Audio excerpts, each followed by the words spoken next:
जय गुरुदेव. सद्गुरु अव्यक्त असती, व्यक्त शिष्या उपदेशिती, प्रदीप्त ऐशी ज्ञान ज्योती, दाखविती पूर्ण ब्रह्म.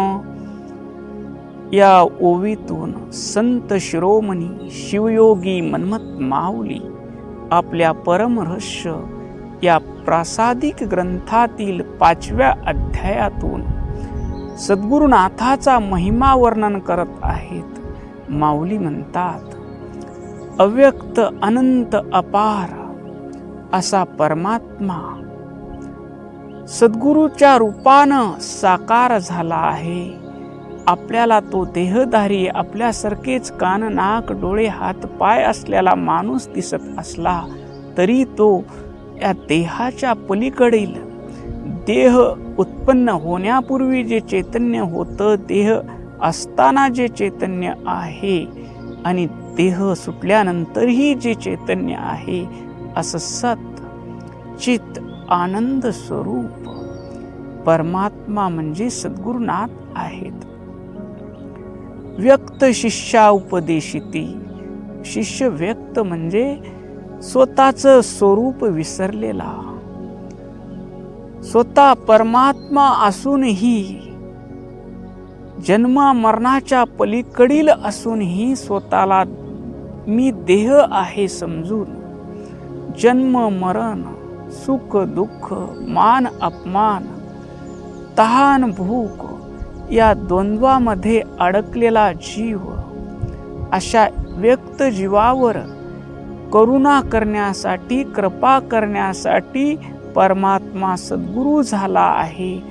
असे सद्गुरू ह्या व्यक्त शिष्याला उपदेश करतात. तो उपदेश प्रदीप्त, प्र म्हणजे आपल्या अनुभवावर आधारित.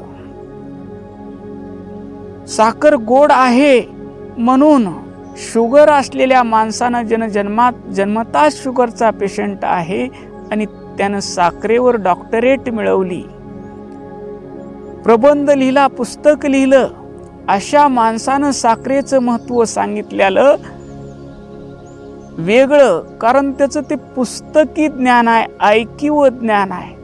पण ज्यांनी साखर चाखली आहे, साखरेची अनुभूती घेतली आहे, अशा माणसानं त्या साखरेबद्दल बोलणं प्रभावी असतं. तसं पुस्तकात वाचून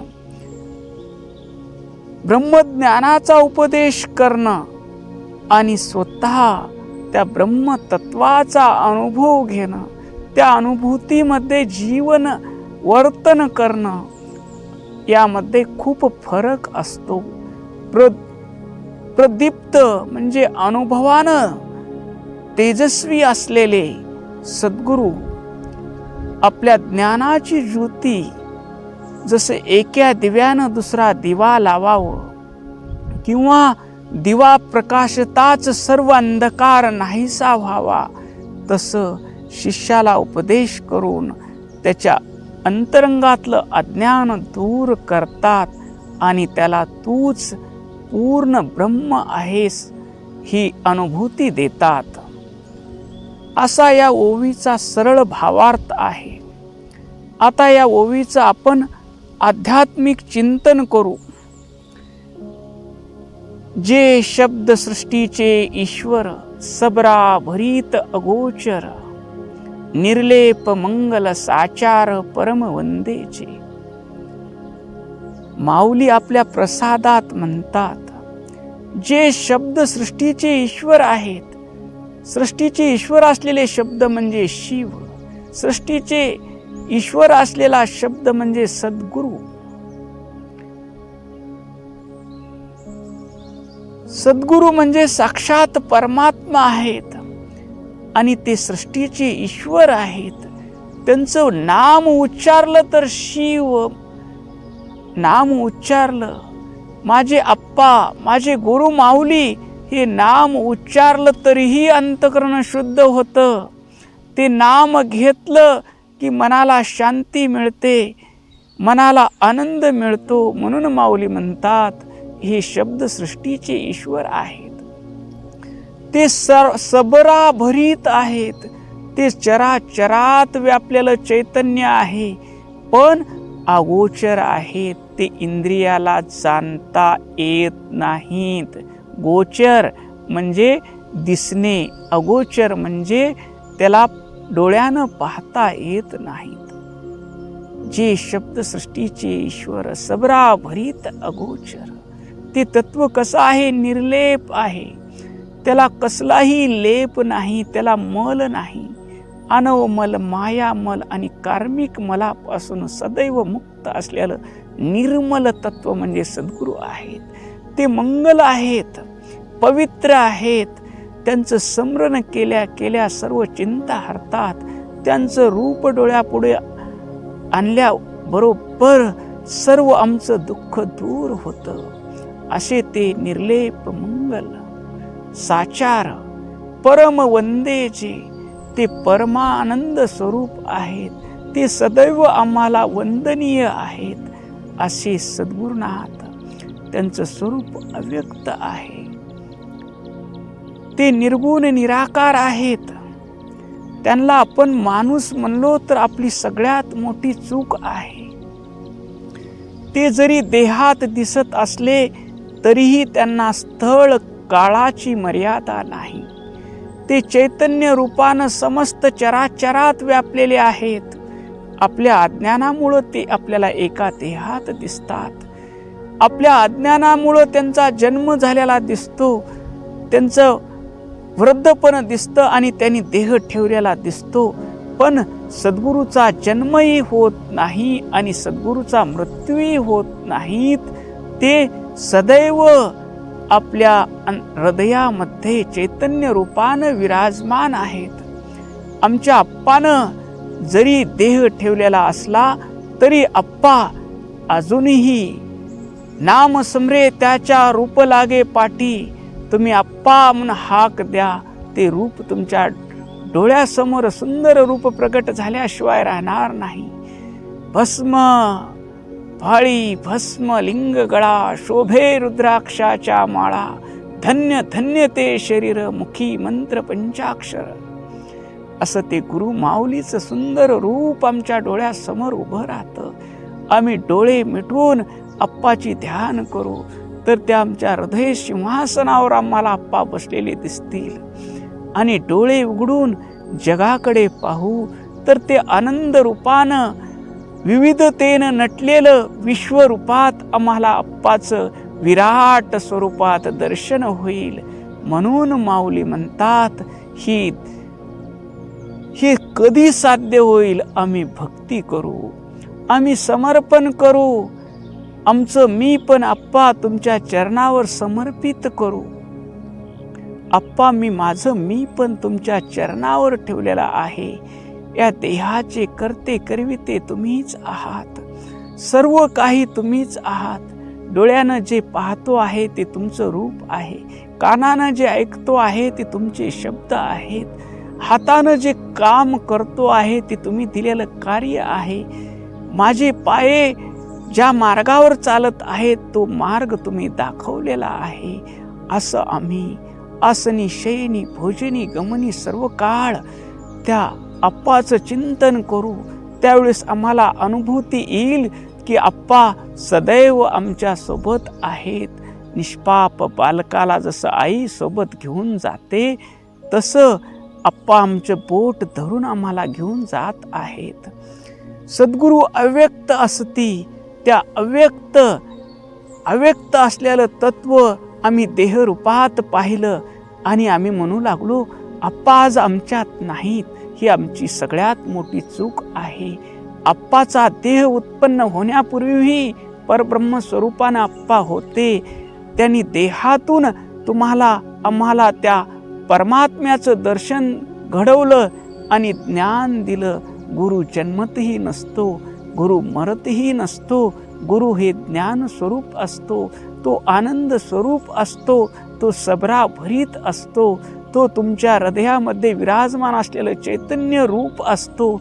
तुम्ही आणि गुरु आत्मस्वरूपानं एकच आहात. हा बोध गुरु माऊलीने आपणाला दिला.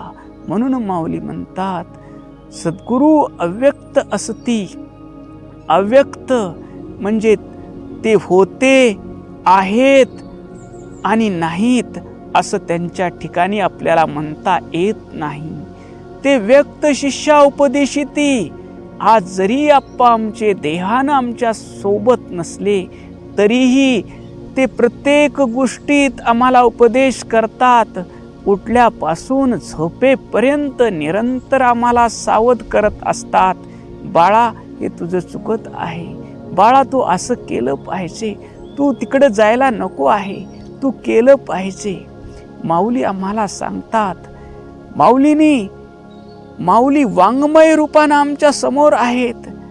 माऊलीनी अभंगाची गाथा मन्मथाच्या रूपात लिहिली आणि माऊलीनी शिवलिंगाच्या रूपात ती अभंगाची गाथा प्रकाशित केली.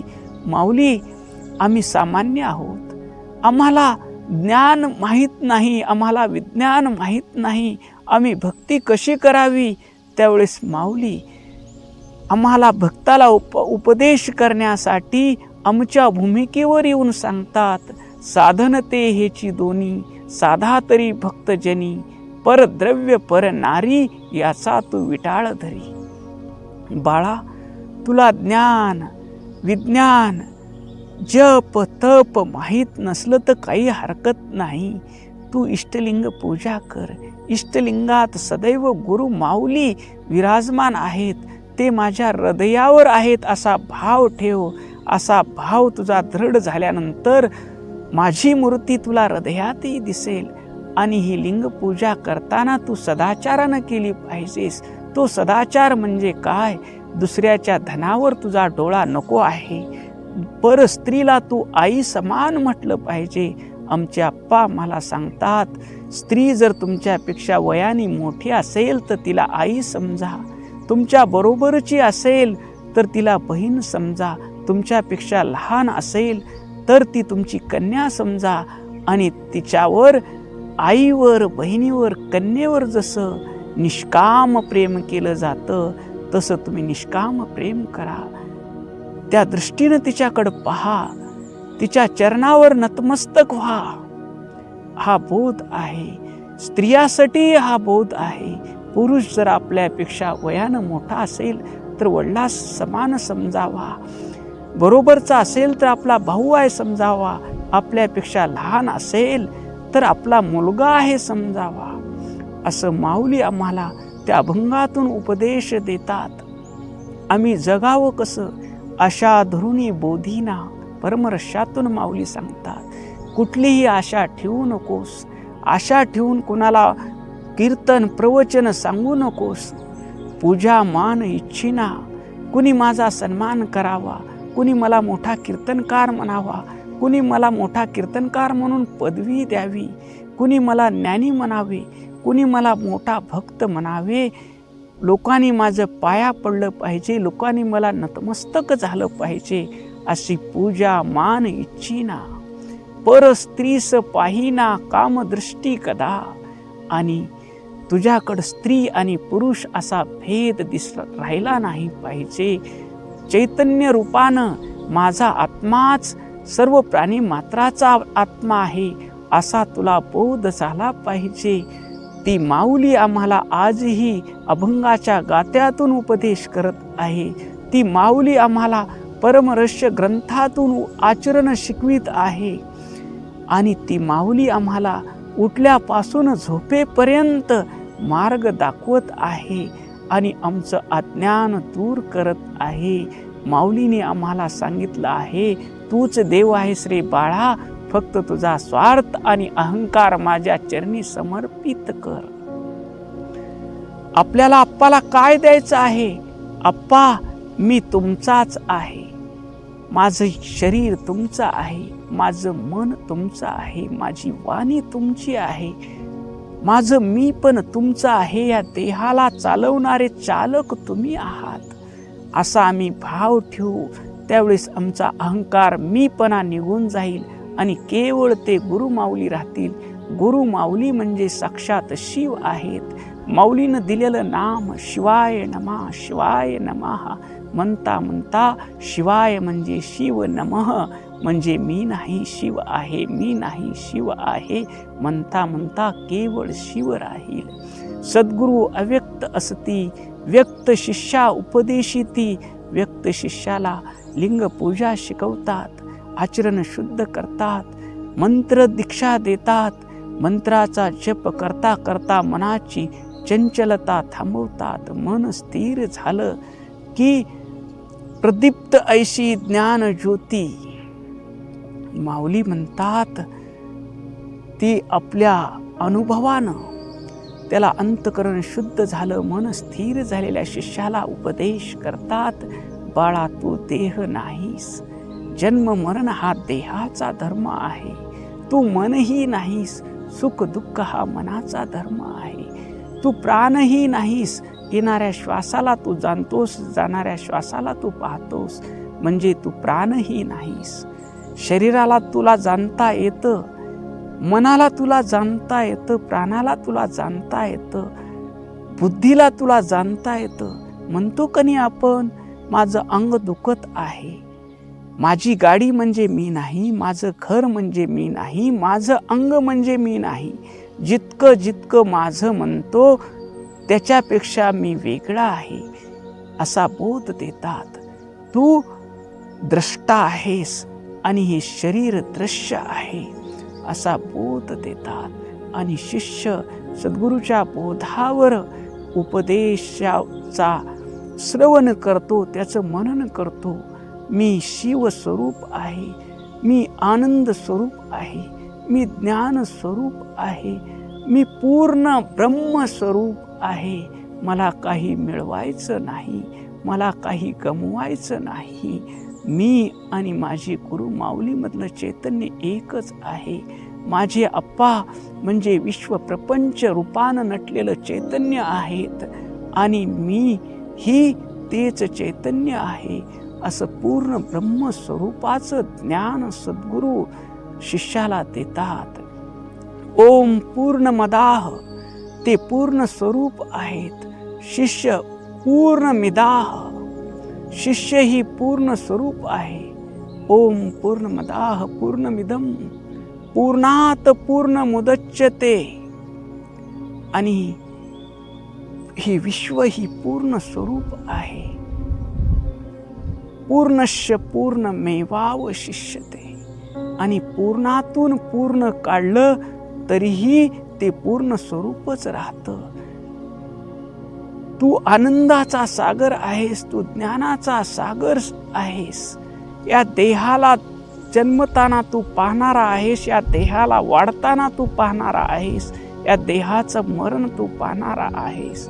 आणि देह असता जाता अखंड असणारं चैतन्य तूच आहेस असा बोध सद्गुरुनाथ करतात आणि शिष्याला आपलं स्वरूप प्रदान करतात. असे या ओवीतून माऊली सांगतात. ओम शांती शांती शांती.